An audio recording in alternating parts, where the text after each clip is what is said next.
Greetings and welcome. My name is Jake Rayson. I am a forest gardener and forest garden designer, and welcome to today's live stream on Wednesday, the 1st of September.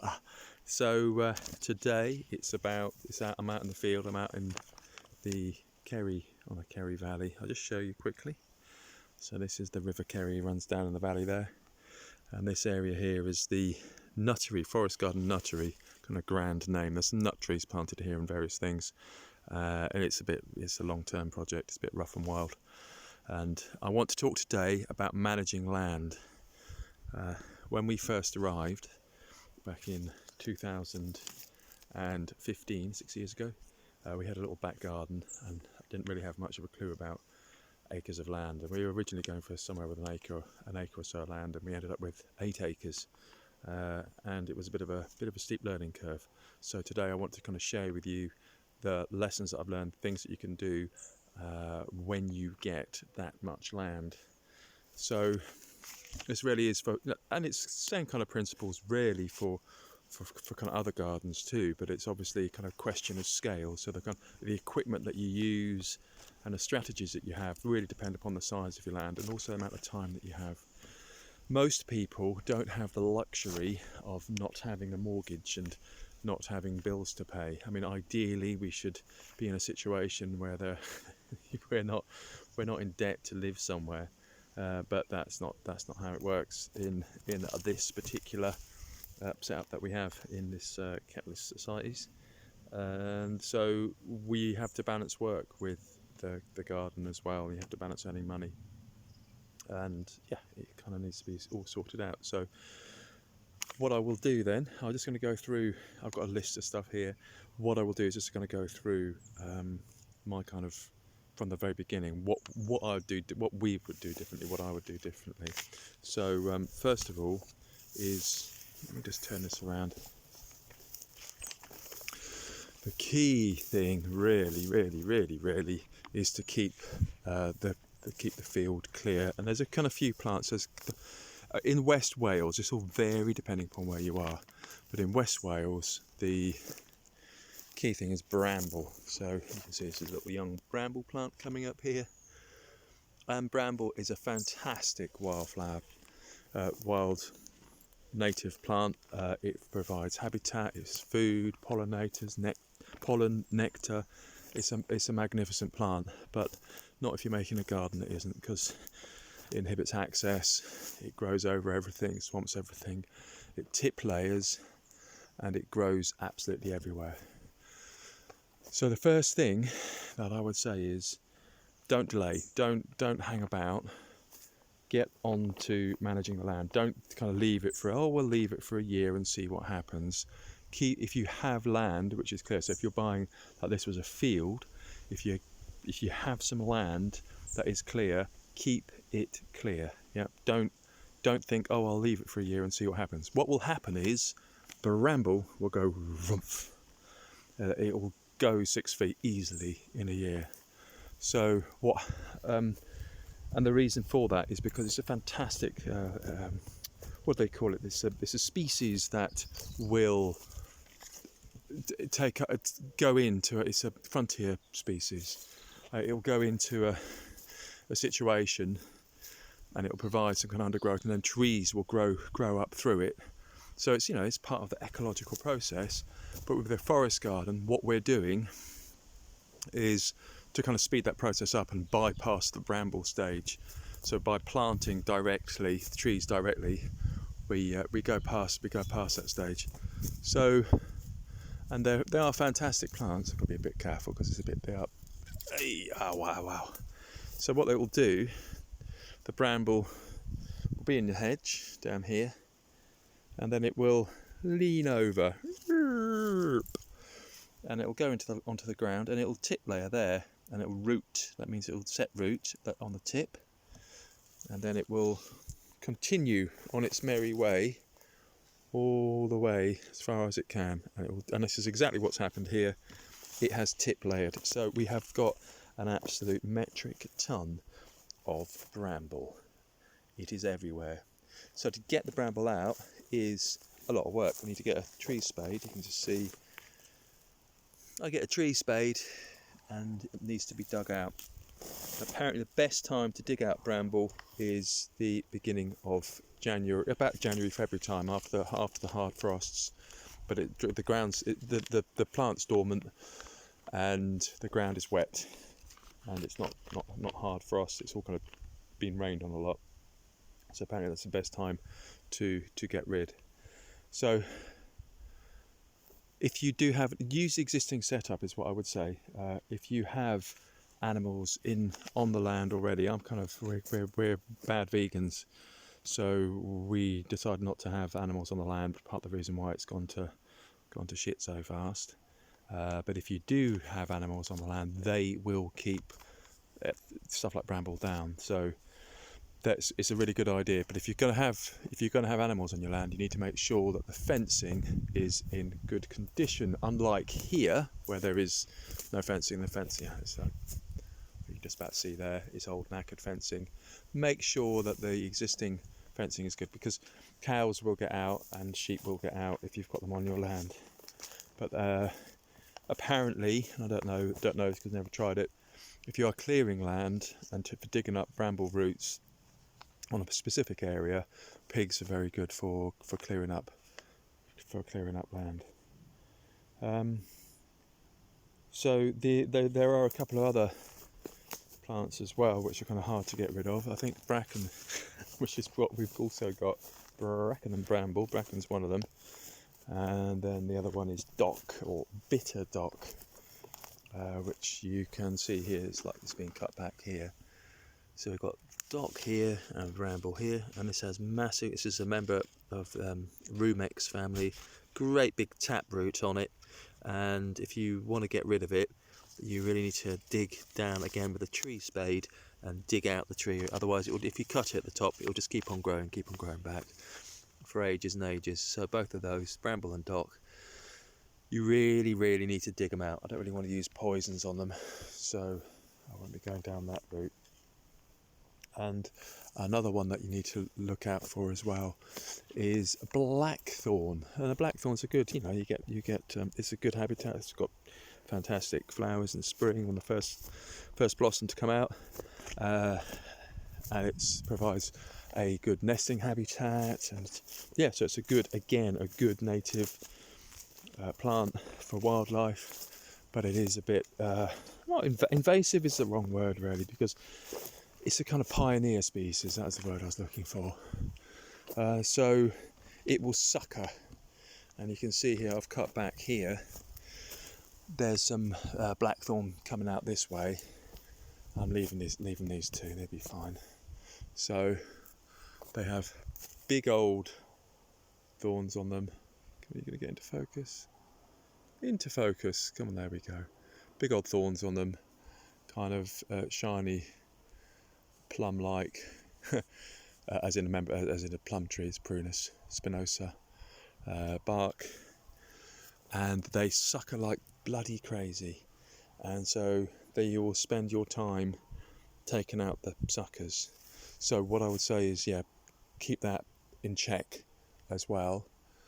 And do be careful of the spines, because these are poison. I say poisonous. They are kind of poisonous. You get them in your skin.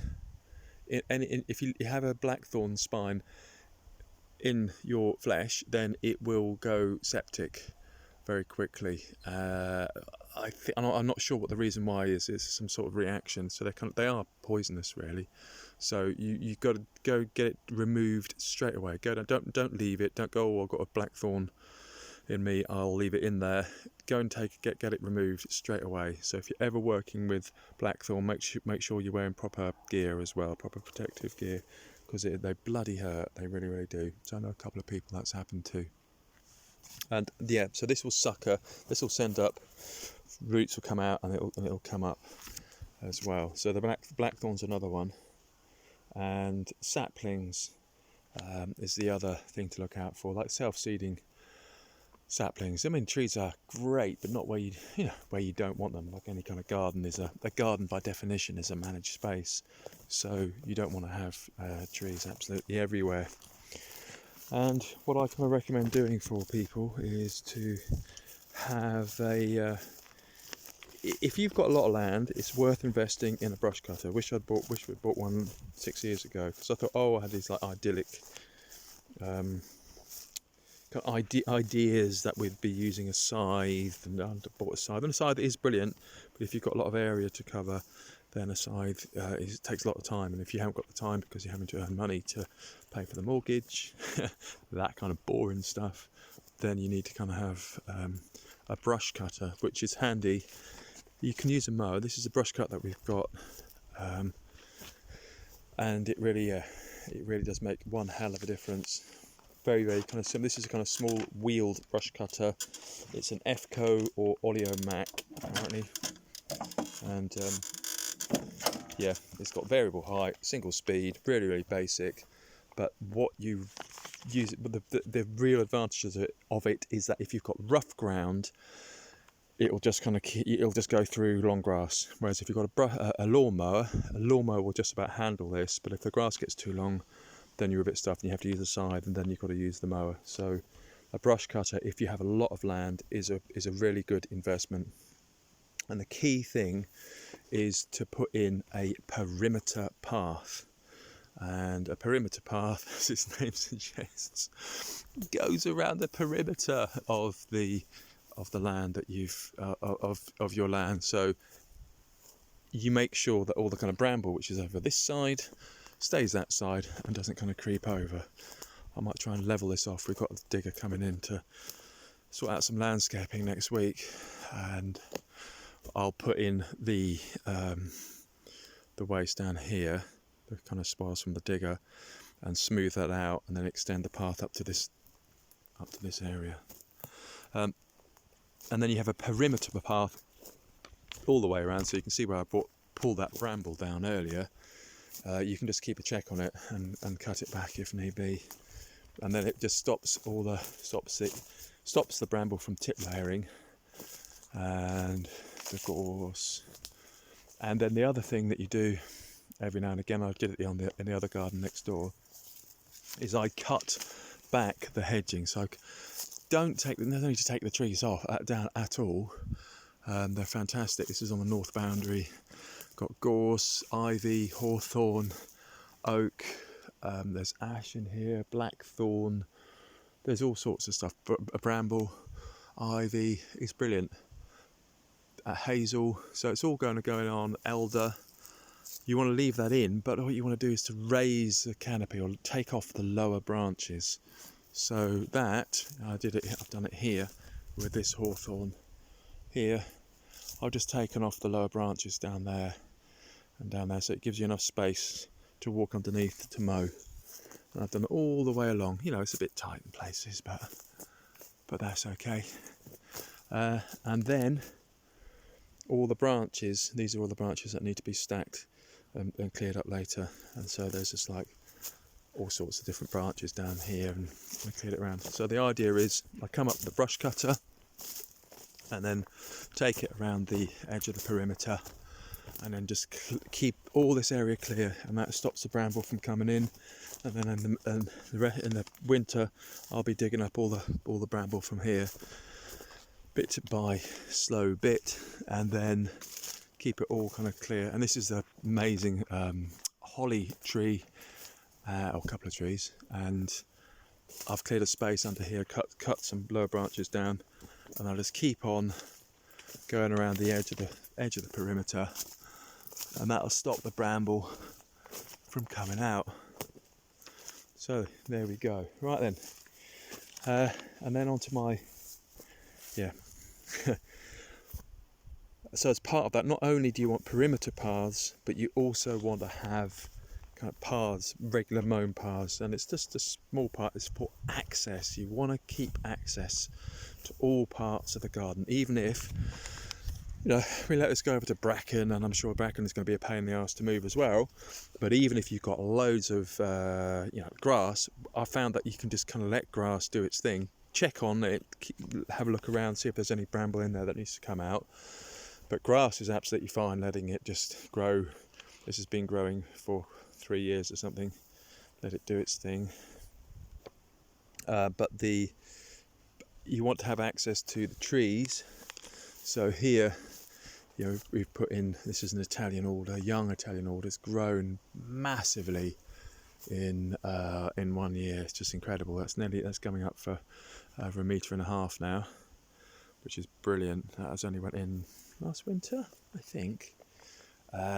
So for all the trees that you're putting in, you want to be able to have a path going up to it so you can check. So this has got some bramble growing in around it, so you just want to be able to take the bramble out. And always, whenever you've got new trees, keep the area around the base of the tree, keep it clear, mulch it with wood chip, kind of get rid of this kind of stuff. I haven't really done it that well. You want to get rid of grass, and keep the area clear around it, so that they're not competing with nutrients with the tree, nutrients and water. Grass is a particular killer of trees as well, so keep it mulched with wood chip. So paths for access. So not only you've got a perimeter path, you've got paths going up for each individual tree that you've got there as well. And the kind of key thing is that you want to have, I've got it down here, dead hedges. Where was I going to go? Yeah, I was going to show you different types of dead hedges. Yeah.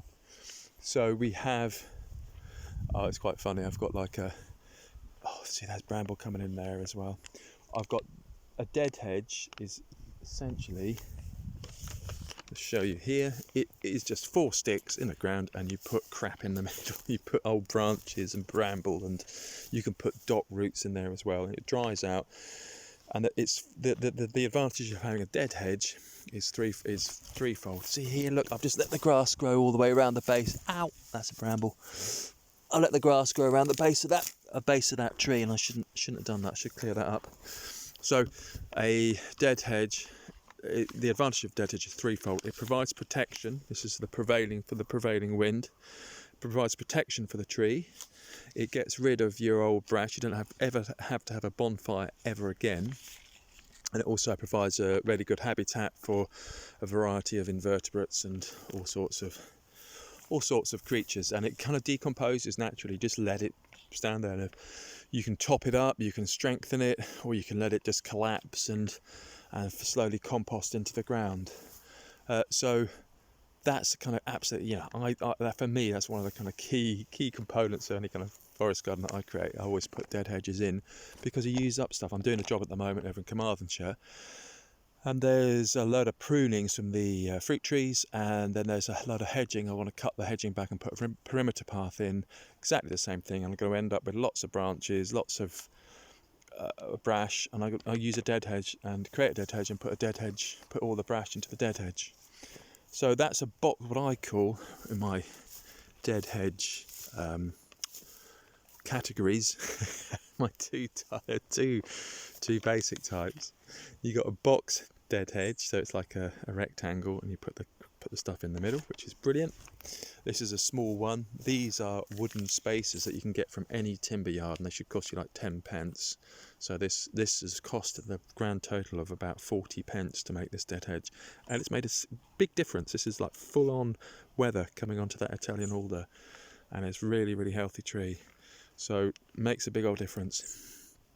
So this is a box dead hedge, and then I've got these 1.5 metre posts, 2.5 inch diameter.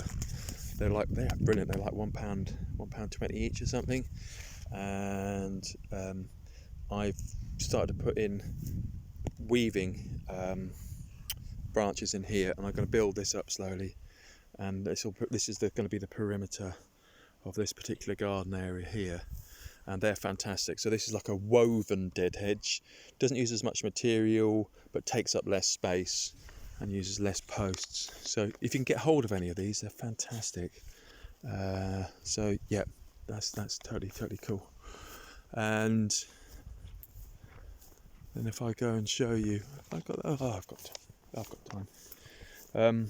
So you got that's another box dead hedge, and go up past the coppice there.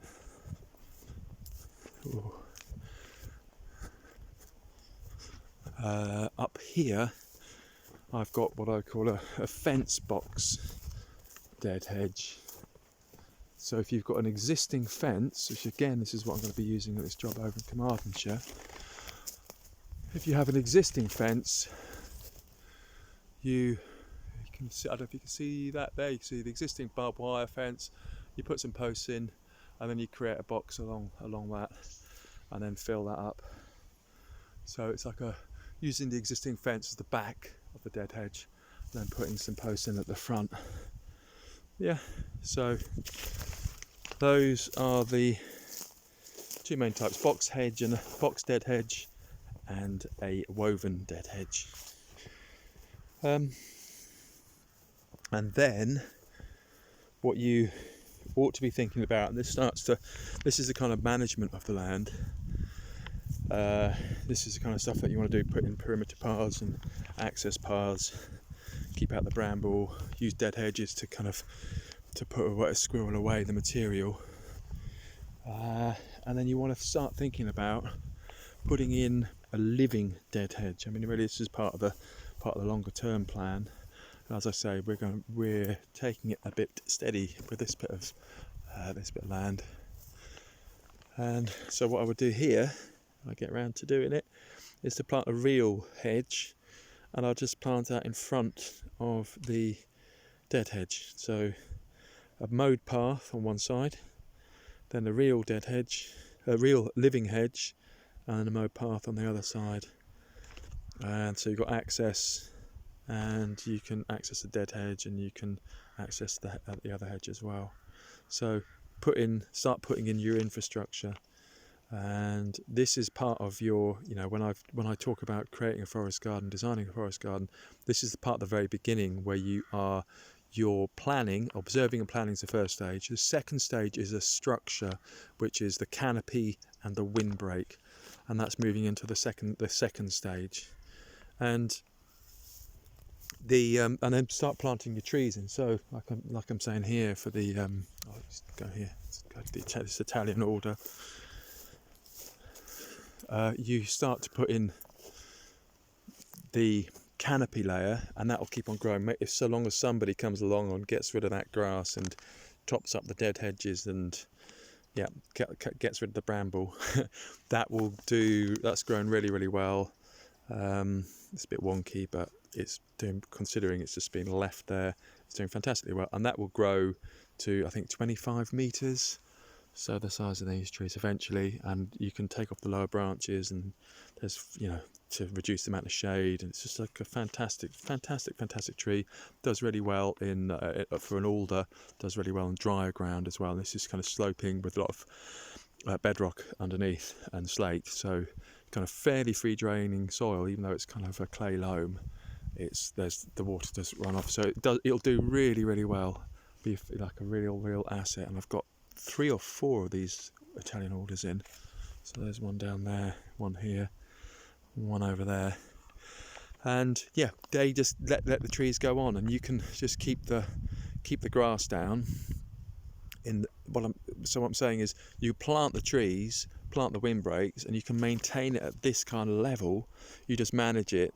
There's no shrubs, there's no ground cover, there's no herbaceous perennials, there's no perennial vegetables. You just kind of keeping the trees growing, getting the trees to grow. So that's that's really, really exciting thing to be able to do. What the hell happened? Oh, I think that was this tree, the branch got snapped off by something.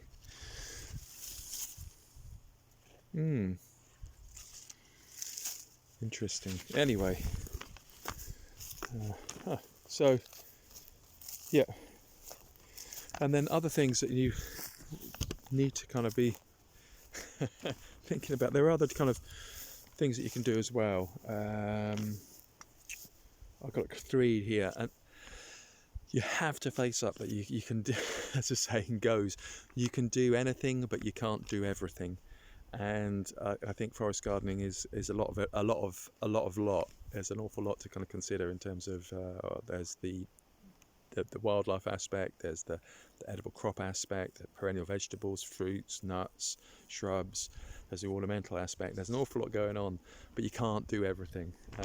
So do for other stuff that you don't know about, do find people who know about it, do research, don't take my word for it. So rewilding is it's all the rage for land. And I would have thought, and I do not know because I have not really researched rewilding and what people mean by it, and what the use of the land is, that it is still actually managed. You don't just maybe you do, maybe some people do. Don't just leave the land to go wild, totally wild. I think there might be some interventions. I don't know.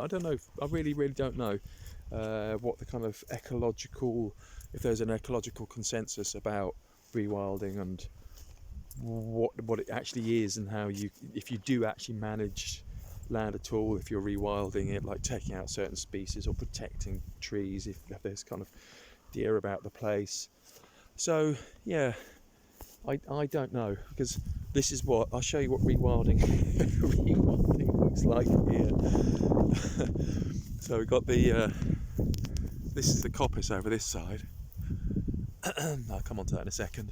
And then from that point onwards is, I don't know, that's what our rewilding looks like. A load of bramble and a load of bracken, which is fine. Don't get me wrong. I'm happy to, I'm happy to leave all that. That's absolutely fine. I've got cherry trees growing up. Got an oak tree growing up. These are all self-seeded. I'm going to leave them there. Absolutely leave them there. But do your research. Do find out. Talk to people.